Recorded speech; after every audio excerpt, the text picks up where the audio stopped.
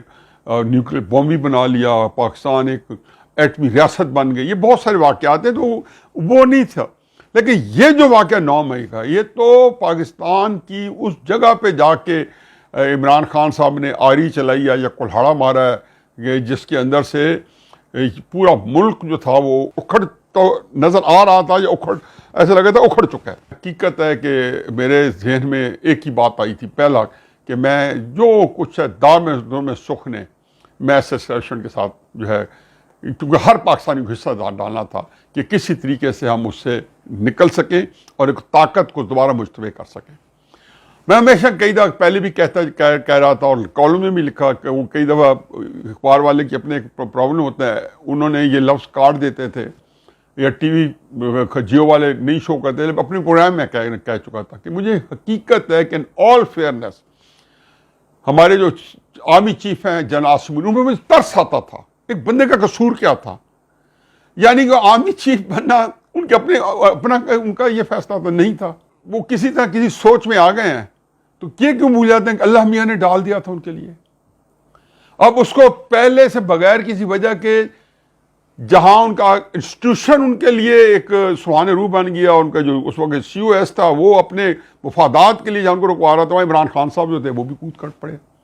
جلسے جلوس ہو رہے ہیں, لانگ مارچز ہو رہے ہیں, کتنی دفعہ میں نے کہا. اب یہ ایک بندہ آرمی چیف بنا نہیں ہے, اس کے خلاف ہر طرح کا پروپیگنڈا سوشل میڈیا کے اوپر تحریک انصاف نے پورے جو ان کو سہولت حاصل ہے انٹرنیشنل جو ہے اپنے سارے چیزوں کی, کہ تحریک انصاف کا تو دیکھو فالوورز ہوتے ہیں نا, ایک دفعہ لیڈر پہ اعتماد کر لیتے ہیں تو بیچارے کتنے جو ہے, میں نے جنرل ضیاء الحق کے وقت میں پیپلز پارٹی کے دیکھے, ہمارے دوست یونیورسٹی میں صاحب تھے, وہ سالوں سال خراب ہوتے رہے. جو جنہوں نے لیڈر کو بلائنڈلی جو ہے فالو کیا یا اس کے ذہن میں پہلے اس کے لیے ایک جو اپنی سب کچھ ذہنی طور پہ اس کو ایسے اپنے شرائط کر گیا کہ سب کچھ اس کے لیے وقف کر رکھا تھا. تو چنانچہ وہ سارے لگ گئے جناب سوشل میڈیا پہ جناب عاصم منیر صاحب کے خلاف. اس طرح کے لگتا تھا کہ کوئی, یہ مجھے حقیقت ہے ابھی میں جب خصوصاً اکتوبر نومبر کا مہینہ دیکھتا ہوں تو مجھے حیرت ہوتی ہے کہ ان پہ کیا بیت رہی ہوگی کہ وہ اپنے نہ بول سکتے ہیں, نہ اپنا موقف دے سکتے ہیں, نہ ان کی ایسی پوزیشن ہے کہ جنرل باجوہ کی کسی حرکت کے اوپر وہ کوئی وہاں احتجاج کر سکے, نہ فوج کا ایسا نظام ہے. ہر طرف سے دیکھ رہے ہوں گے کہ میں گھیر لیا گیا ہوں. پھر اس کے بعد جب آئے تو جنرل باجوہ صاحب جو ہیں مہینہ پہلے 12 نئے لیفٹیننٹ جنرل بنا گئے, ان کو اہم پوزیشنیں دے دی. پھر اس کے بعد چونکہ عمران خان صاحب کو فوج, یہ پہلا واقعہ ہوا ہے کہ جو چینل عمران خان صاحب کو سپورٹ کرتے ایئر وائز بول وغیرہ, یا تو وہ فوج کو جوائن کر چکے ہیں یا فوج اور جو ہے ان کو جوائن کر چکی ہے, یا وہ پی ٹی آئی کو جوائن کر چکا ہے یا پی ٹی آئی کو جوائن کر چکی ہے. اسی طرح فوج کا اپنا ادارہ,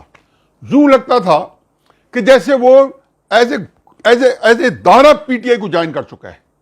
یہ پورے پاکستان میں اس طرح کا وہ فوج کے اندر اس کو ایسا پوسٹر بنا کے پیش کیا گیا, اس سے پہلے نواز شریف صاحب کو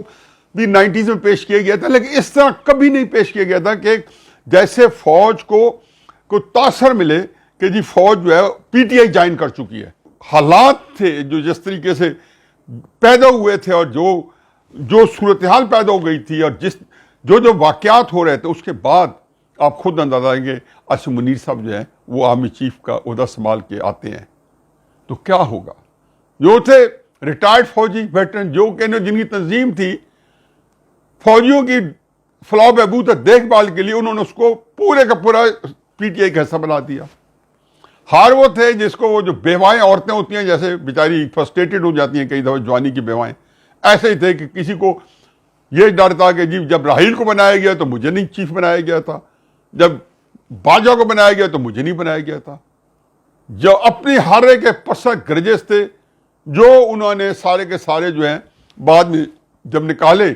تو اس میں وہ پی ٹی آئی کے ساتھ ذہنی طور پہ ہم، کیونکہ سارے جو واقعات نواز شریف صاحب کے وقت میں ہوئے تھے تو وہ ایک گروپ تھا جن کو پہلے فوج نے خود ان کو اپنے دفاعی تجزیہ نگار کے نام پہ وہ آئے تھے اور نواز شریف صاحب کے خلاف استعمال کیا، وہی بن کے پورس سے آتی اپنی فوج کی صفوں میں گھس گئے بن کے. ان میں آ کے ایک بندہ آدمی چیز سنبھالتا ہے تو ترس نہیں آنا چاہیے. کیا بیچارہ سوچتا ہوگا کہ کس کس کو اپنی حاضر سروس جرنیلوں کو کیسے ہینڈل کرے گا، اہم پوزیشنوں پہ بیٹھے کیسے ہینڈل کرنا تھا. چنانچہ میرا تاثر یہ، مجھے تو فوج کے نظام کا پتہ نہیں، یہ تاثر یہ ہے کہ انہوں نے یہ سوچا ہوگا ابھی اس نظام کو میں چلنے دوں 2 4 6 مہینے، جو کہ جس کو عمران خان مزید اس کا فائدہ اٹھا رہا تھا کہ یہ 9 مئی کا واقعہ جو ہے. میں تو کئی دفعہ کہتا ہوں، میں تکلیف ہوتی ہے بات کہتے ہیں، میں حقیقت ہے کہ یہ ایک بڑا یہ گندا ریمارکس ہے جو میں دیتا ہوں کہ کبے والی لت پڑ گئی. جو ہمارے گھر کے اندر آگ لگانے کی کوشش کی گئی وہی ہماری فوج کے حق میں آ گئی. اس کا پہلا فائدہ تو یہ ہو کہ ادارہ یکسو ہو گیا. 2 چونکہ چیزیں واقعات ہوئی تھی، ایک پبلک اوپینین جو تھے وہ عمران خان صاحب نے اگین اس کے اندر مت بھولیں کہ یہ جو 9 مئی کے بعد جو کچھ ہو رہا ہے یہ عمران خان صاحب کے ساتھ پچھلے اپریل مئی 2022 میں ہو سکتا تھا. میں ہمیشہ کہتا ہوں کہ بالکل تحریک انصاف کی سیاست کا سر کچلا جا سکتا تھا، لیکن باجوہ صاحب کو ایکسٹینشن کون دیتا؟ عمران خان صاحب کی سیاست ختم ہو جاتی تو پی ڈی ایم نے کی حکومت نے بڑا طاقتور ہو جانا تھا، کیونکہ اس وقت تو وہ ایسی تھی کہ پنپنا کی کوشش کر رہی تھی. یہ سارے چارجز موجود تھے. 109 ملین پاؤنڈ والا چارج تو ابھی عمران خان اقتدار میں تھا تو یہ ساری چیزیں سامنے آنا شروع ہو گئی تھی، اور توشہ خانے اور ساری چیزیں اور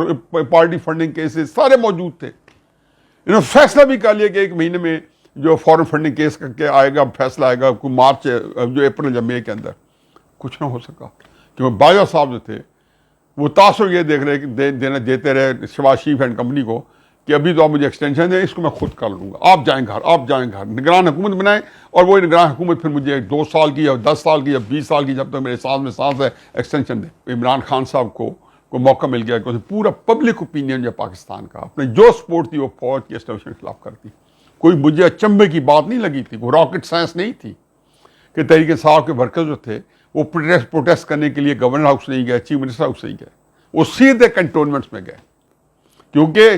یہی میں کہتا تھا کہ جی، اور یہ اس کا نقصان یہ ہوا کہ پی ڈی ایم کی سیاست زمین بوس اس لیے ہوئی کہ عمران خان صاحب اسٹیبلشمنٹ جو تھے وہ آمنے سامنے تھے اور فیصلہ ان کے درمیان ہونا تھا.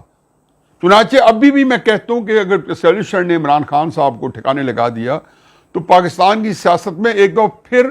ویسا ہی خلا آنے والا ہے، ویسا ہی ویکیوم آنے والا ہے، ویسا ہی وائڈ آنے والا ہے جو کہ ایوب خان کے شروع کے دور میں 59 60 61 62 میں ہوتا، جو جنرل ضیاء الحق صاحب کے دور میں ہوتا، جو مشرف صاحب کے دور میں ہوتا. کیونکہ جب آپ ایک پاپولر پارٹی کو مسلم لیگ نون کو جب ختم کیا گیا مشرف کے دور میں، اس کے بعد لامحالہ یہ ہونا تھا کہ ایک وہاں پہ کاف لیگ بنانی تھی، پھر اس کے بعد سیاست ختم ہونی تھی، اور پھر اس کے بعد نئے سے نئے کریکٹر جو تشکیل دینے پڑے. ایک عمران خان آیا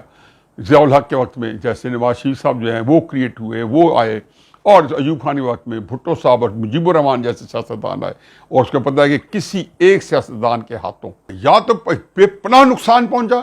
یا یہ نہیں کہ وہ کوئی ہمیں یہ کہیں کہ جی واقعی وہ ریپلیسمنٹ بن سکا جو کہ ان لوگوں کے قد و کاٹ کے مقابلے میں جنہوں نے پاکستان کو تخلیق دیا تھا، جو اس لیول کے لوگ تھے. تو اس میں اب صورتحال جو ہے یہ ہے کہ اس وقت بالکل بین ہی یہی ہے کہ اگر اسٹیبلشمنٹ نے عمران خان صاحب کو چاروں شانوں چت کر لیا، جو کہ کرنے کے قریب ہیں، اس کے اوپر میں تھوڑی سی بات ابھی کرتا ہوں. تو ایک بات ذہن میں رکھیں کہ، اور میں یہ حقیقت کہتا ہوں کہ مال غنیمت جو ہے وہ جیتی ہوئی فوج کسی کے سپرد نہیں کرتی، کیونکہ یہ اسٹیبلشمنٹ ایک آرگنائز ایک ڈسپلن آرمی ہے، اور اس کے بعد ظاہر ہے کہ انہوں نے، اور آلموسٹ جنگ کا ماحول ہے، اور اگر انہوں نے عمران خان صاحب کو سیاسی میدان سے پچھاڑا، اس سے پہلے بھی جب انہوں نے نواز شریف کو ختم کیا 1999 کے اندر، ایوب خان نے ختم کیا، تو مال غنیمت جو تھا یا ضیاء الحق صاحب نے بھٹو صاحب ختم کیا، تو وہاں کے پی این اے وغیرہ جو تھے وہ خرچ ہو گئے تھے. یہ ساری پارٹیاں خرچ ہو جاتی ہوتی ہیں جو سیاست میں ہوتی ہے، کہ مال غنیمت وہ کسی کے ساتھ شیئر نہیں کرتے. تو اس دفعہ بھی مال غنیمت جو ہے وہ پی ڈی ایم حکومت کے حصے میں، جو اتحادی حکومت ہے اس کے کسی پارٹی کے حصے میں نہیں آنا. اللہ کہ میں ہمیشہ کہتا ہوں کہ پیپلز پارٹی کا نقصان نہیں ہوگا کیونکہ اسی سیاست جو ہے ایک خاص سٹائل سندھ کے اندر ہے. فضل الرحمان صاحب کو بھی نہیں ہوگا ایک خاص سٹائل سے. جو چھوٹی موٹی پارٹیاں ہیں، پختون تھول موومنٹ ہے، اختر مینگل صاحب کی ہے، یہ ساری ہیں، یہ چلتی رہیں گی. ایم کو ایم ہے. مسلم نون جو تھی، یاد کریں مجھے کبھی میں نے نہ کہا ہو کہ اور اس میں کبھی میں کنجوسی دکھائی ہو، جس کی وجہ سے ہو سکتا ہے میرے مسلم نون کے دوست جو ہیں وہ اس کو آسانی سے نہیں لیتے ہوں گے، یا کہتے ہوں گے کہ یار یہ بس ٹھیک ہے، ان کی رائے ہو سکتی ہے، ہم متفق نہیں ہیں. لیکن اب مجھے بتائیں کہ آج جو ہے اگر میں یہ منہ سے نکالوں ایسی بدشگونی، جو اللہ کرے نہ ہو ایسی، کہ میاں نواز شریف صاحب اپنی سیٹ لاہور سے نہ جی سکیں یا ان کے لیے گنجائش کم ہو جائے، تو ایک تکلیف کی بات ہے نا کہ آپ اتنے بڑے سیاستدان جنہوں 2021 تک جو پاکستان کی سب سے بڑی سیاست کے مالک تھے، ان کی سیاست کا یہ حال ہو. تو صورتحال اس وقت یہ ہے کہ جی جو میں دیکھتا ہوں کہ جی دو صورتحال سے ہم دو چار تھے. ایک ادارے کے اپنے اندر افراط و تفریط، اور اس کے اندر عمران خان صاحب کی سپورٹ، اور اداروں میں کے اندر سے مراد ہے میں اس میں سے ریٹائرڈ فوجیوں کو بھی لے رہا ہوں، اور پوسٹر بوائے کے طور پر عمران کو یا عمران کو تحریک انصاف کے اندر ساری فوج کو تحریک انصاف کی گود میں ڈال دیا گیا تھا. اس سے نکلنا وہ نکل گئے. 9 مئی کے واقعے نے ایک بڑا اچھا ایک واقعہ دیا، اور اس میں اس کا ایک ریئیکشن ہوا فوج کے اندر، اور وہ لوگ بھی پہچانے گئے اور آئسولیٹ ہو گئے فوج کے اندر ہی، جو عمران خان صاحب کے لیے کوئی نرم گوشہ رکھتے تھے. اور زیادہ یہ کر سکتے ہیں کہ انہوں نے اس خیال کو اب وہ اپنے اندر دل کی گہرائی میں ڈال کے اس کو لاک کریں گے ریٹائرمنٹ تک، کہ کسی کو پتہ نہ چلے. اور اس وقت جنرل عاصم منیر صاحب کا جو کنٹرول ہے فوج کے اوپر ایک ایسا مستحکم ہو گیا ہے، اور ان کے ساتھ ایسے لوگ، میرے جیسے لوگ جو شاکی رہے ہیں پوری عمر اسٹیبلشمنٹ سے، اور بعد میں بھی شاید ان کے اس رول سے میری شکایات جو کم نہ ہوں، لیکن یہ ایسا پیریڈ آیا ہے کہ تن من دھن دل جمعی کے ساتھ جو ہے اس کے اندر آپ کو یکسوئی کے ساتھ ان کو کھڑا ہونا پڑے گا اگر آپ کو پاکستان بچانا ہے، یا پاکستان کو کچھ اس کو جو اس وقت جو ہے اس مصیبت سے نکالنا ہے. دوسرا جو ہے جو عمران خان صاحب نے جو رائے کو کیا ہے، اپنے ساتھ اسٹیبلشمنٹ کے خلاف بھڑکایا ہے، اور نام لے کے بھڑکایا ہے موجودہ آرمی چیف کا، جنرل باجوہ کا، اپنے مفادات کے لیے. میرا خیال ہے کہ وہ ان ایکشن میں وہ اتنا تو ضرور ہوگا کہ ہمارے ملک کے اندر جب ایک تاثر پھیل جاتا ہے کہ یہ پارٹی جو ہے بہت ڈاؤن جا رہی ہے، تو ایک طبقہ ہوتا ہے جو کہ اسی تاثر کو جب کہتے ہیں کہ یہی پارٹی جو ہے اسٹیبلشمنٹ کا گھوڑا ہے، تو اس کے ساتھ آ بھی جاتے ہیں اور چلے بھی جاتے ہیں. وہ کاف لیگ کے ساتھ بھی جڑے ہوں گے، کنونشن لیگ کے ساتھ بھی جڑے ہوں گے، وہ کسی زمانے میں نواز شریف صاحب کی پہلی سیاست میں ان کے ساتھ بھی جڑے ہوں گے، وہ بعد میں بھی جڑے رہیں گے. لیکن کور رہ جاتی ہے ایسی کہ جو کہ جن کے اندر وہ جذبہ موجود ہوتا ہے. یہ میں نے نواز شریف صاحب کی 2018 19 17 20 تک دیکھی. میں نے یہ سارے نعرے وہاں سنے ہوئے ہیں جب نواز شریف صاحب کو پولیٹیکلی کارنر کیا گیا. میں نے اس سے پہلے یہ سارے نعرے جو ہیں اسی طریقے سے مختلف سیاسی جماعتوں میں پیپلز پارٹی کے ضیاء الحق صاحب کے وقت میں اسٹیبلشمنٹ کے خلاف سنے ہوئے ہیں. میں نے اس وقت دیکھا ذوالفقار بن گئی تھی، میں نے اس وقت بھی دیکھا تھا کہ ایم کیو ایم بن گئی تھی اسٹیبلشمنٹ کے خلاف. میں نے اس وقت بھی دیکھا تھا کہ جو ہے انڈیا سے بھی مدد مانگنے سے چاہتے نہیں تھے پیپلز پارٹی کے کچھ لوگ، کیڈر میں ایسے لوگ تھے. پھر میں نے نواز شریف صاحب کے وقت میں دیکھا، یہ بھی ریسنٹلی بات ہے 3 4 5 6 سال پہلے کے دوران میں، کہ کس طریقے سے ان کے جلسوں میں سے لوگ پھپڑ جاتے تھے اور کس طریقے نعرے لگاتے تھے. کیونکہ یہ وہ ذہن ہے ہمارا. میں ہمیشہ کہتا ہوں کہ پاکستان کے جو لوگ ہیں، پاکستان کی جو عوام ہے، وہ کسی طور بھی اسٹیبلشمنٹ کے ساتھ کہ کو سیاست میں ان کے خلاف ان کے اور اپنے لیڈر کے خلاف اس طرح اٹیچ نہیں ہوتے کہ آپ ان کو کچل دیں. چنانچہ اگر آپ ایک لیڈر کو کچلیں گے تو اس کے اندر سے پھر کوئی اور نکل جائے گا. جیسے میں نے پہلے کہا کہ جب آپ نے سیاست اور لیڈروں کے سمیت کچلی تو پھر بھٹو صاحب اور مجیب الرحمان نکلے. جیسے مجیب الرحمان شیخ جو تھے ہمارے لیے بہت تکلیف دہ ان کا رول رہا. اور پھر اسی طریقے سے ہم نے دیکھا الطاف حسین نکلے. پھر نکلے جب نواز شریف صاحب نکلے. تو یہ وہ سارے تھے کہ جو اس لیول پہ نہ پہنچ سکے جو اصل سیاستدانوں کا رول ہوتا ہے، کیونکہ یہ سارے سب فوج کی نرسی سے بڑے ہوئے. اسی طریقے سے عمران خان نکلے اور یہ پیدا ہوئے اور یہ حل کر کے رکھ دیا. تو وہ اس کا کیا ازالہ ہوگا، کیا تدارک ہوگا، یہی جس دوستوں کو میں نے ذکر کیا ہے وہ جو فکر مند ہیں، جہاں پر امید ہیں وہ یہ فکر مند ہے کہ اس کا کیا علاج ہوگا کہ ان لوگوں کو انٹیگریٹ کیا جائے، ان لوگوں کو ایک دھارے میں لا کے اور ایک نیشنل کنسنسس کیا جائے جس کے اندر اسٹیبلشمنٹ کے بارے میں یہ رویہ نہ ہو اور سیاستدانوں کا غصہ، غم و غصہ جو بھی ہے، نفرت ہے، وہ ایک دوسرے کے خلاف ہو. اور جتنا کرنا ہے، اول تو ایسا نہ ہو کہ ایک دوسرے کی جان کے آپ دشمن ہو جائیں، لیکن اگر ایسا بھی ہے تو سیاستدانوں کے ساتھ ہوں. وہ تب ہی ہوتا کہ جب کوئی سیاسی پارٹی جو ہے وہ اپنا وجود برقرار رکھ سکتی، کیونکہ اس کے اندر جو زیادتی ہوئی ہے وہ یہ ہے کہ پاکستان مسلم لیگ نون جو ہے وہ اپنا وجود ختم کر چکی ہے، یہ بہت کمزور کر چکی ہے. اور وہ اس آنے والی جنگ میں وہ جب بھی لڑے گی تو اس کو یہ کہا، وہ جو ایسی ہے جیسے مجھے 1977 کے بعد ضیاء الحق صاحب کی کیبنٹ بنی تھی اور پی این اے آ گئی تھی اور ان کے پاس نیریٹو جو تھا وہ ختم ہو گیا تھا، تو پیپلز پارٹی تو پھر بچ گئی تھی. اس وقت جو پی این اے جو تھی وہ اپنا جو اس وقت نہیں قائم کر سکی تھی. تو میں صرف یہ عرض کرنا چاہتا ہوں کہ میں کچھ تو جو ذہن میں میرے آتی رہی سجیشن میں دیتا رہا ہوں کہ ظاہر ہے کہ وہ بہت سارے لوگوں کے دلوں میں اس وقت اتر بھی نہیں سکتی، میں بیٹھنی چاہیے، لیکن میں ابھی بھی کہوں گا کہ انہی لائنز پہ سوچیں کہ آپ یہ جو پہلا آپ کا جو راؤنڈ تھا عمران خان صاحب کے خلاف، اس جو پچھلے آپ 3 4 6 مہینے میں یا سال کے اندر آپ نے شروع کیا تھا، جس میں آپ شروع میں ناکام نظر آتے تھے، اس کا اختتام یہ ہوا کہ آپ کامیاب ہو گئے ہیں. عمران خان صاحب کی سیاست جو ہے وہ اس وقت، یا ان کی جو افیکٹونیس ہے، کم از کم سیاست تو میں نہیں کہوں گا، افیکٹونیس جو ہے، جو ان کا جو مؤثر اثرات ہیں وہ پاکستان وہ آپ نے مارجنلائز کر لیے ہیں، ان کو آپ نے جو ہے بڑا دبا لیا ہے. لیکن آگے کیا ہوگا، کہ ہمیشہ میں یہ کہتا کہ اس بارے میں مجھے میری کنوکشن ہے کہ اسٹیبلشمنٹ جو ہے کسی چیز کو ڈسمینٹل کرنے میں، انڈو کرنے میں ان کو کمال کا حاصل ہے کہ وہ اس کو کر لیتے، کتنے نامساعد حالات ہوں، سپریم کورٹ ساتھ دے نہ دے، عدالتیں دے نہ دیں، وہ کوئی نہ کوئی نکال لیتے ہیں طریقہ کار،